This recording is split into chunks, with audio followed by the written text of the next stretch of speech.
Hello and welcome to the show. Listen, I tell you what, we've got a great show planned for you today. You know, this is all about new beginnings. As I said, this year is about doing what God has purposed you to do. And I think we all need to be thinking about that, about our new beginnings, because this is a time for it. I've got a great show planned for you. We're going to be talking with Fraizer and Joseph McGill. They're authors of Sleeping with the Ancestors. And guess what? Tell you what, this book is powerful. If you haven't gotten it, you need to go ahead and go out and get this book. So listen, I just want you to sit back, relax, and enjoy, because it's coming up next. The Cecil Williams South Carolina Civil Rights Museum is the Palmetto State's first and only museum. It honors a generation of people, black and white, throughout the state of South Carolina who deserve to be remembered for their unselfish commitments and sacrifices. Enjoy an immersive and entertaining virtual tour. For more information, visit www.cecilwilliams.com.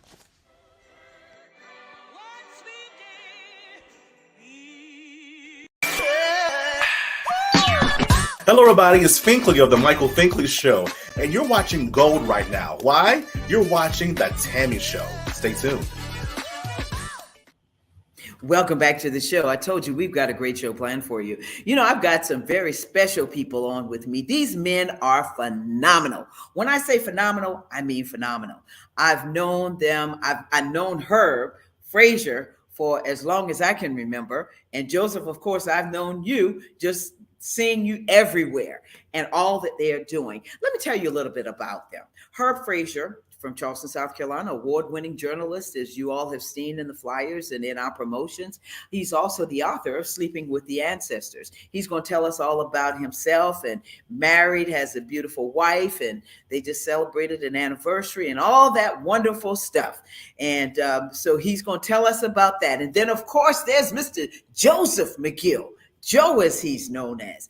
He is the founder and executive director of the Slave Dwelling Project, and he's also the co-author, as they said, of Sleeping with the Ancestors. When I tell you I'm excited about this, I'm excited for you to meet them. For those of you that don't know them and those of you that are getting ready to meet them, come on out, Fraizer and Joseph McGill. Hey. Hello. Listen, it is my honor to have you both on the show today. When I tell you I was excited, Herb, when I sent you the LinkedIn and said, hey, I want you on the show. And you was like, yeah. I was like, yes. They said yes, they're coming. That's how excited I get, especially when I get a book like this that's autographed by you and signed by you. And folks forget all of this. You know, that's just my notes. And they were like, we're going to be here all night. Well, we're not. I just want to tell you all, thank you so much for joining on the show, and welcome to the show. Thanks for having us. Sure. Thanks for the invitation. I'm happy to be here. Sure. Well, let's do this. I told them a little bit about each of you, but I'm going to start with you, Herb. Just kind of give us a synopsis. Tell us who Fraizer is. And then, Joe, I want you to do the same thing. Mm-hmm. Okay. Well, Tammy, as you know, I'm a Charleston native. I've been here, Yeah. and I got into the journalism field in the spring of 1972, and I've edited and reported for 5 daily newspapers around the South, including the Post and Courier. And I left the Post and Courier in 2006. And at that time, I became the public relations director of Magnolia Plantation and Gardens. Um, and that's when I met Joe, and we'll talk about that a little bit later. How his slave dwelling project evolved out of his association with Magnolia, and for the last 3 years, I've been a special projects editor at the Charleston City paper. I'm It's a part-time position. I write and I do some things there, kind of do some in-depth reporting at the Charleston City paper, and in that time frame, I've helped Joe tell his incredible story of traveling around the United States, sleeping in slave dwellings in 25 states in the District of Columbia for the past 13 years. And the book, we started working on the book in 2021, and the book was released this June. And we're having a really great time going around the country telling people about Joe's slave dwelling project. So Wow. that's Yeah, and I want to tell people also, I'm just going to plug this in for you, that when I went to the International African American Museum, I saw this big movie screen. And who did I see? Herb Fraizer. And I was like, oh my God, look at Herb. And I had some friends in from out of town. They said, you know him? I said, yeah, of course I do know him. He's a Charlestonian. And they listened to you and Dr. Bernard Powers come on that same reel. And so again, congratulations on that Thank as you. well. Yes. Joseph, Mr. Joseph McGill, tell us who Joe is. Yeah, but let me, I second that Herb is larger than life. Hello, come on. We know it. So are you. So are you. So, yes, my name is Joseph McGill, um, called Joe most often. I'm from King Street, South Carolina, graduated 1979, King Street Senior High School, went into the Air Force for 6 years, got around, went to uh, Washington State, Germany, and England. Got out of the Air Force with South Carolina State University, majored in English. Graduated in 1989. Got married in 1991. Got a daughter who just graduated from vet school.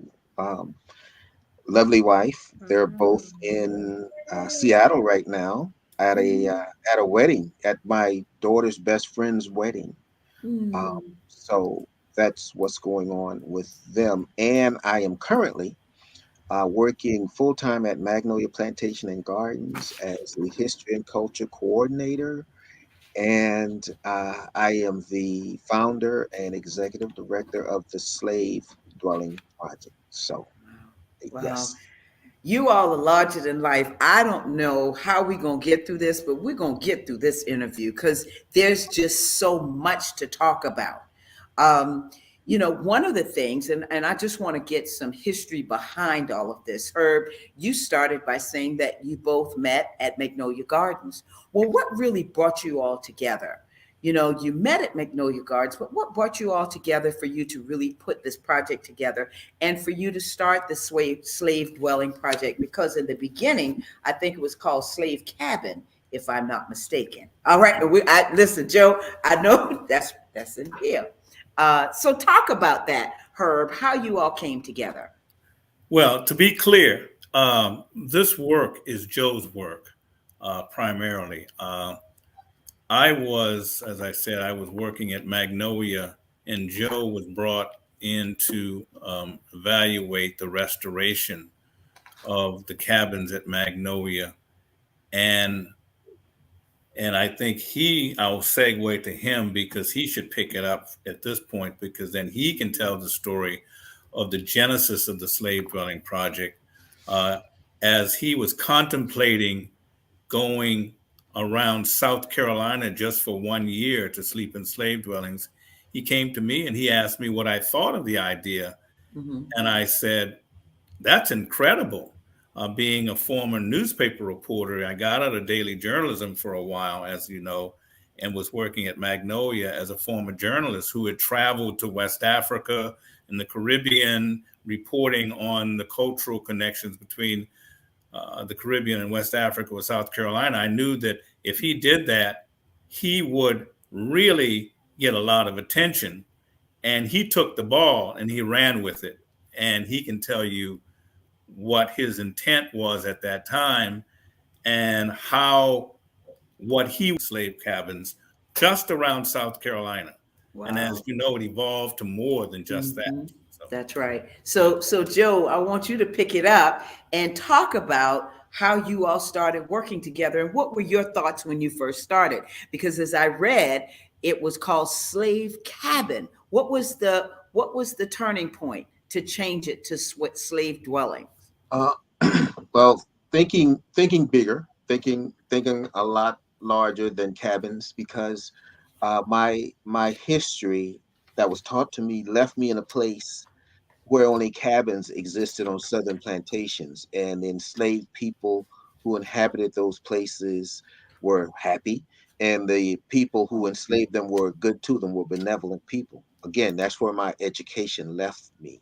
Mm-hmm. Uh, but you know, finding out otherwise, and working for the National Trust for Historic Preservation at the time, and seeing that preservation was a thing, saving buildings was a thing, um, and also being a member of the Civil War reenactors, and knowing that interacting at with historic spaces after hours is possible. You can do it because Mm-hmm. as Civil War reenactors, when the crowd goes away, we still have access, and we can go from place to place, campfire to campfire, and interact with Confederate reenactors or people who don't think like us or you or me. Mm-hmm. Um, so knowing those things were possibilities, and as Herb alluded to, being a part of that team that was evaluating the work at Magnolia Plantation when the cabins were being restored, and saying out loud that, when this cabin is done, or when these cabins are done, I'd like to spend the night here. And the person who heard it, who could take it up the chain of command to make it happen, uh, up the chain of command to Tom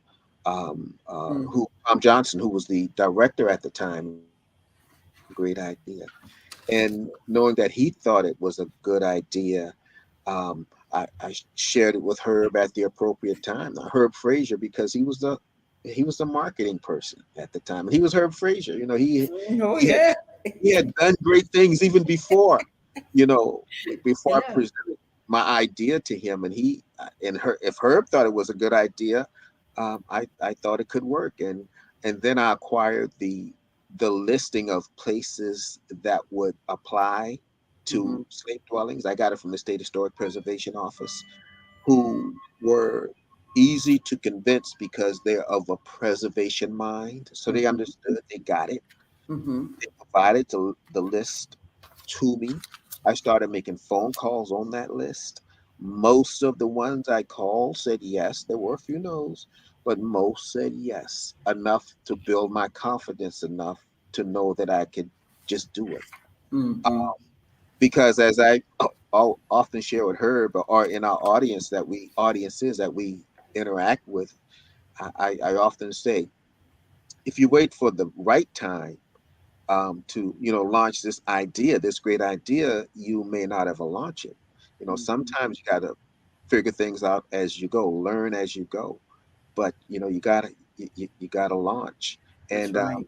and Herb gave me that confidence to do that by giving it the marketing aspect that it Mm-hmm. and because he because he did that, then we started the project. Now the book, we came back around, what, 10 years into the project. I think we got together because there were a few false starts, as in offers to do a book with university presses, the University of Georgia, the University of Virginia, and learning about their process, their long, tedious process. I was not ready for that. I was not prepared for that. But knowing Herb Fraizer being published 3 times already, That's right. um, had the the ability to make it happen, and we got together, and then we got this. It is. Bam. Let me tell you, when I think about this particular project, the Slave Dwelling Project, and all that you all have been doing, and this book, I'm blown away because there were things that I thought I knew that I didn't know. There were things that I learned that I was like, oh my God. And that's why I say it's 300 pages. I didn't put it down. I mean, I read it like her when you sent it, that, and I text you and say I got it. I read it and I was finished in the next couple of days. I mean, I just did it just like that. And then I went back, and that's where the notes came in. That's a testimony.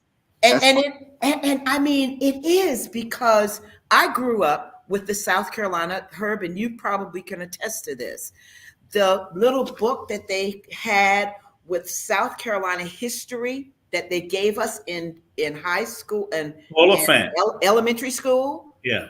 And it had the pictures of the Charlestown landing with the marshes and I can see the book just as clear as day. But that history book was nothing to teach us about our history, Black history. There it is. Where is, let me see it. Let me see it. Not that one. Was it?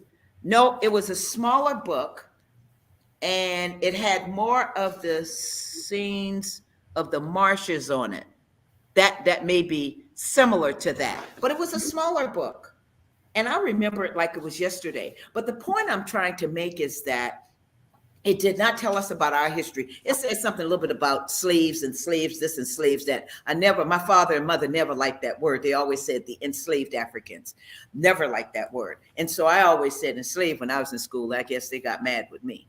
But when you talk about, in the beginning, you talk about the skin color divide in the community, in our community, the Brown Fellowship Society, that people don't even know about. Where did you all get all of this history? And Herb, I know you're gonna give us this, the answers to this. Where did all of this history come from, and what did you all have to do to get the information that's in this book? Well, that's a great question. When Joe started the project early on in the slave dwelling project, he wrote a blog. He'd write a 500-word blog that was posted on the website for the National Trust of Historic Preservation. And because he was working for the trust at the time, make a long story short, I used the blogs that he wrote. Then I used the blogs that other people started to write. And those blogs later on were posted on Tony Carrier's website called Low Country Africana. With those blogs and continuing interviews with Joe, then we added to that the history of the sites. And then we drew upon other historical books and research into the Black community. Take the Brown Fellowship, for instance. That is explained pretty in depth in Bernie Powers' book, Black Charlestonians. Of course, as a Charlestonian, I was aware of the Brown Fellowship and how, these two groups or this group kind of set itself apart from most Black Charlestonians on the basis of skin color. Then you bring in the history of the sites where he slept rather, and the owners. But we kind of pushed that not to the forefront. What we wanted to bring to the front was the voices of the ancestors And many of those voices, many of those stories, those narratives can be found in the slave narratives that were prepared in the early 30s by the Work Progress Administration, the WPA, when unemployed writers fanned out across the South and started and were talking and interviewing to these formerly enslaved people. And Zora Neale Hurston was one of those interviewers. Yeah. I didn't know that until I started this project. So that, and then Joe and I would meet every week, every Tuesday night. I'm sitting in the living room at dining room at my house. We'd sit at this table, or we'd sit at his office in his man cave where he is now. And we would pull together this information, critique it, turn it around, edit it. But first, what we did, since Joe mentioned, I've written, this is my fourth book. I knew we had to do an outline, so we prepared an outline first. So that was our guidepost, and so then we started adding all of these things into that mix. Yeah. And I would talk to Joe. Let me make this one point. I know we don't have a lot of time, but the one thing that I wanted to draw out of Joe, which is very important, and he can talk about this. Joe started this process with one mindset at the beginning. And I wanted to pull out of him, how did this work that he did, this incredible work, and sleeping in all these places under a whole lot of different conditions, how did it change him? Yep. Boy, great. That's a question. Now, see, Herb, we didn't even talk before this, but that's one of my questions. So Joe, talk about that. How did it change you? And then we've got a question. I think when we come back, we're going to go to break. But Walter Curry, Dr. Curry, just sent you a question as well. What research advice would you give if you find a cemetery on a property that was once inhabited by slaves? And then we'll come back to your question. Okay. All right, so you want me to deal with that now? Yeah, we'll come back and ask you how it changed you, because I got more questions about that. All right. Well, if you could find these graveyards on these sites, on former plantations, that's a good thing, because a lot of these places don't even know. Some don't even care. But some have no clue where these places are, these graveyards, that is. I think you would start with the local, your local historians, your local societies, your local places of history. That could be the library, that could be your county courthouse, that could be your city courthouse. I think Fraizer, I don't know if where your daughter works deals with stuff like that or not. Yeah, but, court records, tax records, counting. Yeah. Mm-hmm. Yeah, and if you're lucky, if you can get names, if you have headstones, that's that's half the battle right there. A lot of these plantations, if you were born enslaved and died enslaved, you had no headstone. Now, if you were born enslaved and died free, there's a headstone there for you.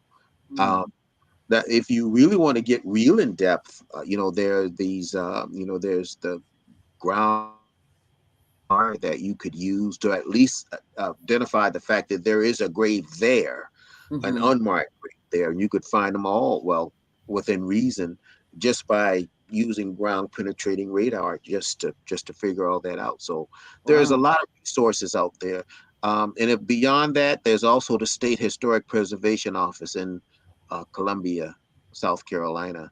Some places call it the Department of History. Dr. Walter Curry wanted to ask that question, and he called me. We talked before the interview of Renaissance Publications LLC, and he says he wants to meet you all, and so we're gonna make that happen, because he's doing some of this work that really intermingles with what you're doing as well. Yeah. I try to look out for every place that I go. I try to at least find out if they have a cemetery at the site or not. A lot of them don't. A lot of them have been encroached upon, and those graves, if they moved them, if they did move them, they're under some building or Wow. Well, Joe, I want to go back to the question that Herb asked, and that was one of my questions. As you have been sleeping in these, you said 25 states, including DC. What? How have you changed? How has it changed you? Well, 13 years ago, it was me making the request at to these sites to do what I wanted to do, come there and interact with the spaces by sleeping there. That's been reversed. Now, now they call me. But as far as how it has changed me, I don't think as I'm as meek as I was Mm, 13 years ago. mm, I was certainly quite curious back then to want to know more, to you know right that wrong, or mhm, correct what my my education had done to me. What I wanted to gain or get what I was deprived of when I was being educated. That mhm, opportunity to honor the enslaved ancestors through the built environment. Now I'm more vocal. I speak up for the ancestors more vocally now, and sometimes I instigate. Actually, I instigate often, but I think that's a part of letting the public know that these are our ancestors that we're dealing with. They were muted when they were here. We are their voices now. We have to mhm. speak up for them. We can't let politicians uh, tell us crazy stuff like our ancestors benefited from being enslaved. Are they are dictate to our young youth, to our youth, that they don't want them learning our history of our enslaved ancestors, our Black history, because if they don't want us to learn the history of our enslaved ancestors, and that also means they don't want us to learn that recent history that they had influence over. You take your Jerry Jones, in that historic photograph that popped up in Little Rock of him on the side of the white faces that protested the fact that the school was going to be integrated. um, we're also depriving our youth of all that recent history, that a lot of people making these rules and applying these terms, these catch-all terms like anti-CRT or anti-woke. Well, mhm, um, we are the voices of not only our enslaved ancestors, but our more recent ancestors who fell victim to some of the wrongs that were being uh, perpetrated upon us. And we gotta we gotta make those connections. We gotta connect those dots, to address this wealth gap that exists. mhm. There's history to that. That's For right. the ability for an enslaver to grow wealth or gain wealth deprives those who enslaved of the same thing. That's And it right. takes generations to catch up. But even trying to catch up, there's still those things that were still thrown at us, like redlining and poll taxes and um, other things that would continue to deprive us of our pursuit of happiness. So we got to connect those dots. Our enslaved ancestors, I've got this saying that, racism doesn't stop, it evolves. And that's what it does. But my parents experienced it, their parents experienced it, and their parents before them And, mhm. experienced it. So I think we gotta be on our toes, and I'm much more vocal in defending our ancestors, much more so now than I was Wow. 13 years ago. Wow. Well, listen, gentlemen, we've got to take a break. Now, I know that, this show has been 30 minutes, but we've been talking for 30 minutes. And I want you to hang out with me for a little bit longer because there are some other questions that I want to ask you both. And I know that there are some other questions that some of the viewers are going to have. So if you hang out with me for a little bit, we're going to take a commercial and we'll be right back. That's okay with you, Herb, too? Yes. All right. All right. We'll be right back, folks.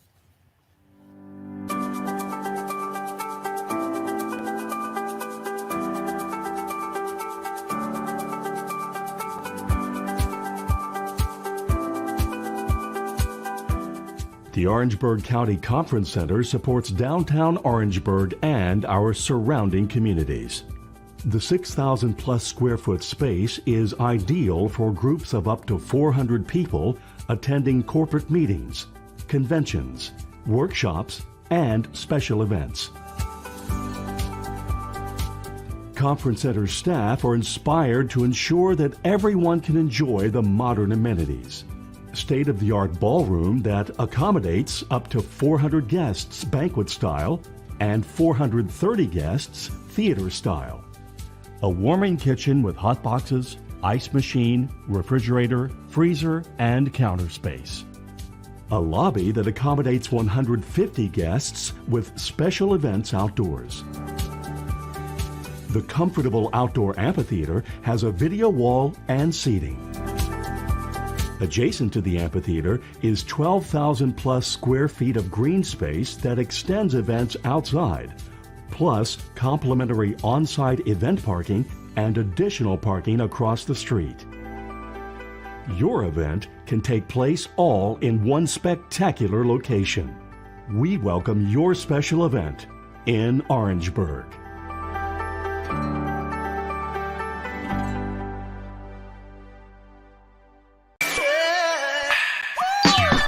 My name is Randy Dantrell Heath, and you are watching The Tammy Show. All right. If you're just joining us, we're talking with Herb Fraizer and Joseph McGill, authors of Sleeping with the Ancestors. And let me tell you, folks, we're having a great time. I am, because I've got so much I want to ask you. So I want to go to you, Herb. You know, as you talked about how you and Joe sat down every week. And as you all were talking about the book, how did you want the book to evolve? What did you see for this book? That's an excellent question, because we had an outline. And as we got into the material, you know, the book sort of kind of took on a life of its own.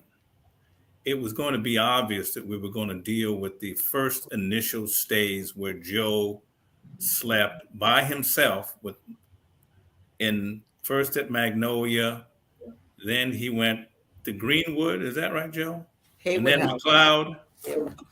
We went to Beaufort. We went to Beaufort. Went to Bluffton. We went from Magnolia to Bluffton, and then Greenwood, and then McLeod. I might have them out of order, but make a long story short, I dealt with those stays where he was by himself, and then over time, the book started to coalesce around themes like his stays at college campuses and how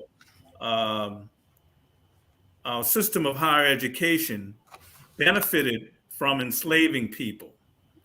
Then we we looked at state and federal parks that are on the sites of former plantations.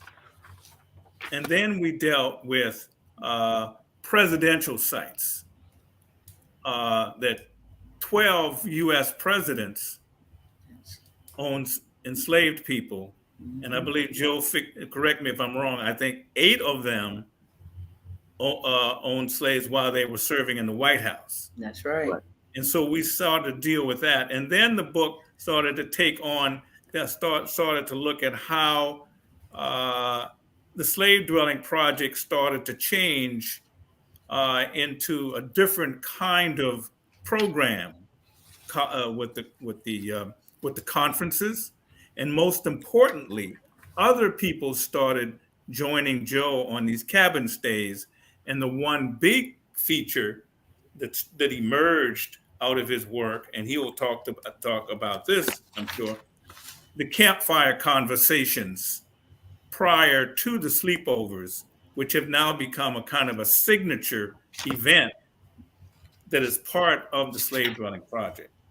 And those conversations around those campfires, which have gotten pretty lively at times. I can only imagine. After reading this, I can only imagine. You know, Joseph, I want to go back because I want to ask you about the first time, your first experience, because I know everybody's saying, okay, y'all talking about history, you're talking about this, but we want to hear about what Joe did.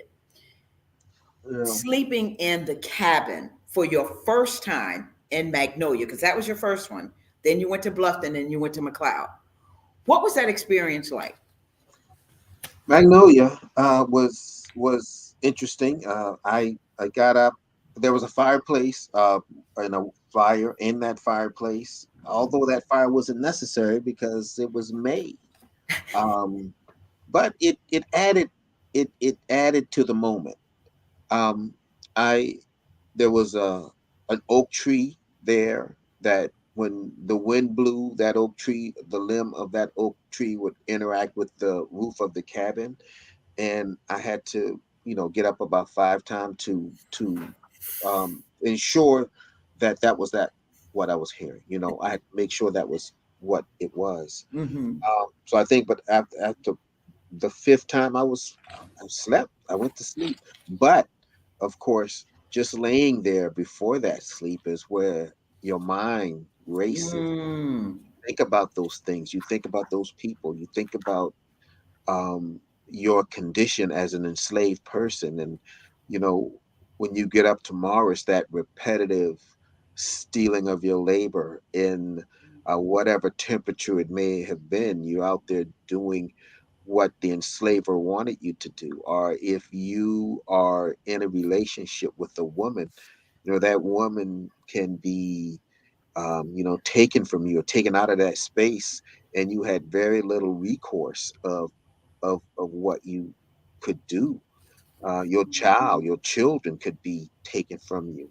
You think about running away. You think about bloodhounds and being chased by bloodhounds. You think about the alligators at the in the swamps that you're going to be running through, the snakes and all the other things that can harm you in that in that environment. So you think about those things in that space, in that time, and finally, hopefully, you'll get to sleep.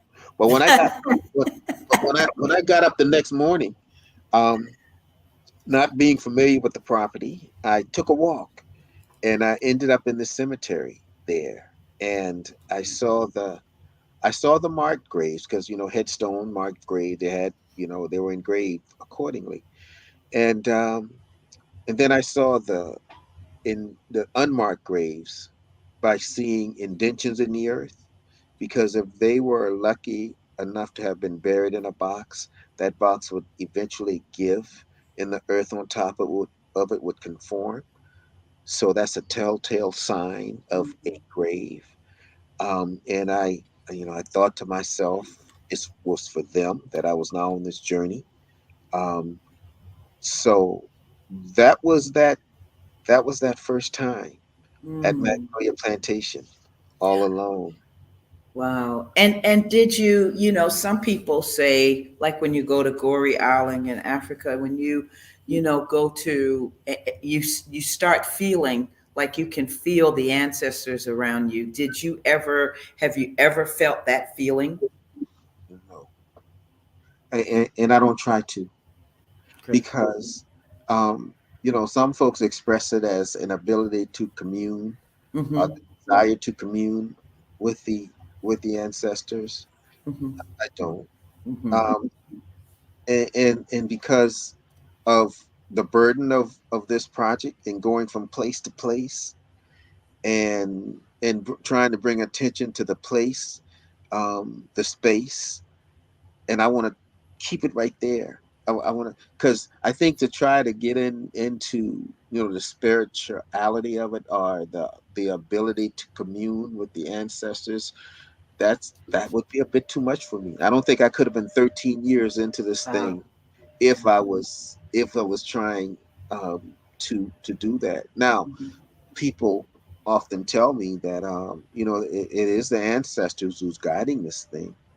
Um, so I don't resist, but it's just that I don't try to initiate. Right. I understand. So when we talk about the structures, and we have some pictures, and I'm just enthralled with all that we're talking about and engaged in this conversation. We have some pictures, and I kind of want you to go through the pictures. And as we're going through the pictures, I want you to talk about the most authentic structure that you've seen on your travels, Joe. Yeah. Yeah. Okay. I'll do that. So Willie, you can roll those pictures for us. And thank you, Carolyn Blake, as well. She talked about Red Top. That's a Red Top girl. Now, So, this is the Aiken House, Aiken Aiken Red, Red House. Aiken Red House, yes, right there in the city of Charleston. That's urban slavery, which is interesting because, again, going back to my school education, um, slavery to me was a plantation in the South, in a southern state. I missed the urban slavery, all the urban slavery that existed in the city of Charleston, all that Charleston markets itself to bring all these tourists to this city. Talking about all the antebellum houses and Mm-hmm. the nice, beautiful, architecturally significant houses. Well, it wouldn't be if it weren't for the folks living in these spaces whose whose labor was stolen, to make it all happen, or they were being rented out by Mm-hmm. people who owned them to go build these nice houses that people so admire. So yeah, that is Let's that is see the that. Aiken Red House, and that's Mm-hmm. the outside of that building, the Wow. Aiken House. Hey, Urban so slavery. one time I slept in there, and Mm-hmm. I was joined by Mayor Tecklenburg and others, of course. Remember Dr. O? He was one of Yeah. Oh God. Yeah. Oh man. Yeah. Okay. We have. This is in Philadelphia. Yes, Denton, in Philadelphia. That was interesting because the the interpretation there, they highlighted a lady, an enslaved woman, who saved the house from being burned by the British. And in my thanking them, I stumbled over my words, I guess, because they took it as an insult rather than a compliment. I, I applauded them for bringing recognition to the lady who kept the enslaved woman who kept the house from being burned. But Mm-hmm. let's not just tell those comfortable, feel good stories. Mm, Let's tell the stories of all the people who were enslaved there, that's because right. a lot of these sites will do that. They will they will look for the most pleasant story as it applies to someone who was enslaved at that site, and they'll push that story and push, Mm-hmm. and that's all they want to do. And that's all I was telling them. But Right. so it came back around, the opportunity to sleep here, and I think one of the most diverse audiences that I've ever encountered in a space. Mm-hmm. um, there were people of the Jewish faith, and there was this one Irish guy. He was telling me about some of the things he got into when he was in Ireland, and he was telling me things that, if I was on a witness stand, I would have to say some things that he was telling me that shouldn't be told to a person. Wow. So Wow. it Yeah. was That's it was that kind of conversation with him. okay, Willie. The next one. Um, this. I kind of want you to talk about this. Yeah. So this is Bell Grove Plantation. That's at least that's what it looks like from here. Mm-hmm. Okay. Yeah, we go there often, and it's in Middletown, Virginia, and we do what we used to do, cooking in that hearth. Can't do it anymore. The safety people said we can't use that hearth anymore. That was Mm, very few spaces within a historic building that we could use the original hearth. Um, but yeah, we go there. We've gone there, I think, for 6 or 7 consecutive years. mm-hmm. And we also do living history. We do cooking demonstrations at these places. Now, the size of a hearth could tell you also a lot about how often the people owning the buildings may have entertained. It could also Mm. interpret the hard work of an enslaved cook. That this, being and operating that hearth was almost continuous because those enslavers want their food when they want their Want food. their food. That's right. Yep, those pots. Carolyn, those pots. This is a traditional. And remember, I asked you. I said, "What is the most authentic structure you've seen on your travels?" So this one here, this one's in Alabama. This is Riverview in Alabama. I slept there alone. I Mm-hmm. almost, I almost gave up that night because I was in Alabama all by Uh oh. myself. Uh oh. Yeah, that alone scares you. Yeah. Next one, Willie. um, Talk about this And and this, why you didn't sleep on this bed. that's in Bluffton. Yeah, that's the Hayward House in Bluffton. And when I first started at Magnolia, I made the mistake of getting in a bed that was similar to that, but I quickly got out of that bed. Another reason not to sleep in that bed is it is a display. Sometimes these displays are indeed authentic pieces, Mm. pieces. Mm-hmm. Not Mm-hmm. always, sometimes not. That one's not. But but it was a display nonetheless, and I didn't want to disturb it. Mm-hmm. And That this right is there, that's hop called Barony, Barry. and that's in Georgetown. Stayed there a few times. Mm. Okay. And I think that's it, Willie. And there we are. We're Civil War reenactors. I'm in that photograph. We're on Morris Island. We go to Morris Island on July 18th to Mm-hmm. commemorate the battle that was seen in the movie Glory, the assault Uh, on Gary Wagner. yeah. And there I am with Terry James. Terry James he's got a lot of sleepovers. When he sleeps in the slave cabins, he shackles his wrists together Mm-hmm. to commemorate our enslaved ancestors coming over on slave ships in the Middle Mm-hmm. Passage. And that's you, of Yeah, course. And and the legacy. the name of the book is called "Slaves in the Family," by Edward Ball. Slaves in the family. Oh wow. Well, and of course, this is the cover, folks. Sleeping with the Ancestors. We want you to go out and get this book. I'm telling you how I follow the footprints of slavery. When I tell you, gentlemen, this book did it for me. I'm going back through it again. Herb, I got a question for you. What was the hardest chapter for you to write? That's a great question. I'm trying to think.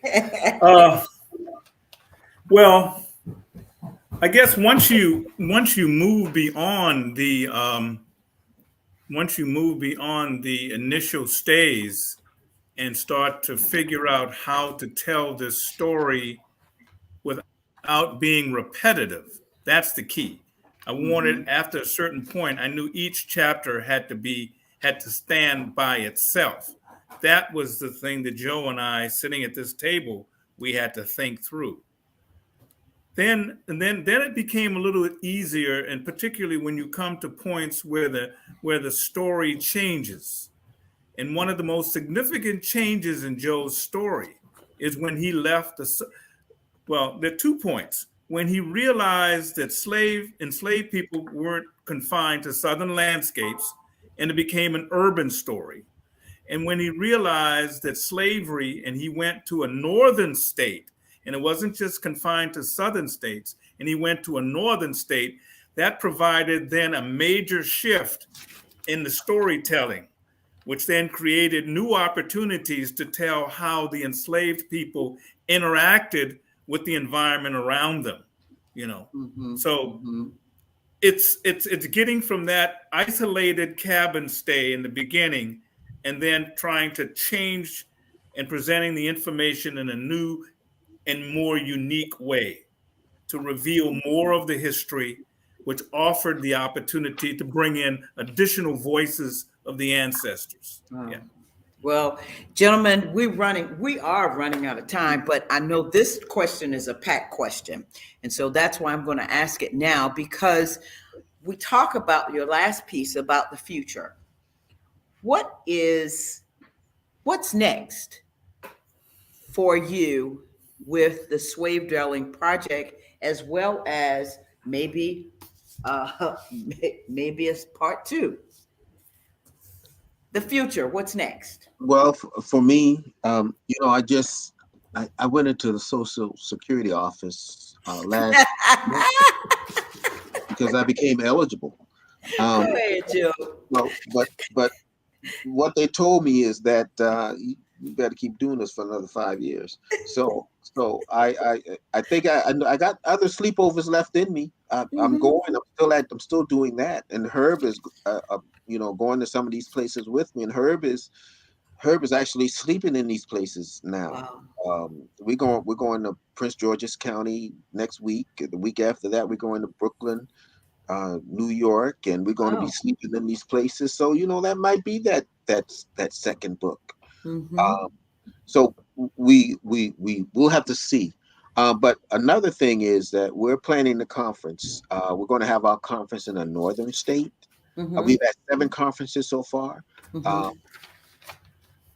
we're working on the details of that. Another thing that we're working on is we're going to work with Terry James out of Florence, South Carolina, and we want to do a Black family reunion symposium.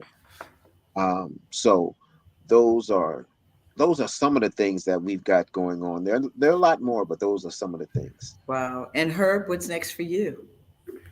Well, I'm working on some book projects, and that I'm not in a position to talk about right now. Mm-hmm. And continuing with Joe traveling, as he mentioned, we're traveling. We've been to Tennessee, we've been to Alabama with this book.